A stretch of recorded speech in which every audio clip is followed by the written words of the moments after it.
Is your mortgage product about to end within the next 6 months? And are you worried about what's going to happen with the mortgage interest rates? So if your mortgage product is ending in the next 6 months, you need to be looking at your options.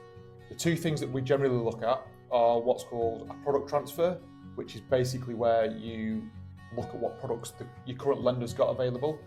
And at Go Mortgage, we'll also look at the whole market and see what other lenders have got available to see if it's worthwhile remortgaging to a new lender. So for our clients at Go Mortgage, we contact them 6-7 months before their product is coming to an end. We assess both options and we secure an interest rate early.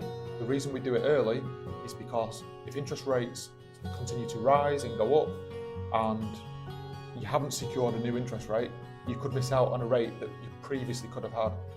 Whereas if rates come down, we will monitor over the next 6 months the interest rates, and if rates do come down, we will swap the client's product to one of the cheaper rates. So it's a win-win situation.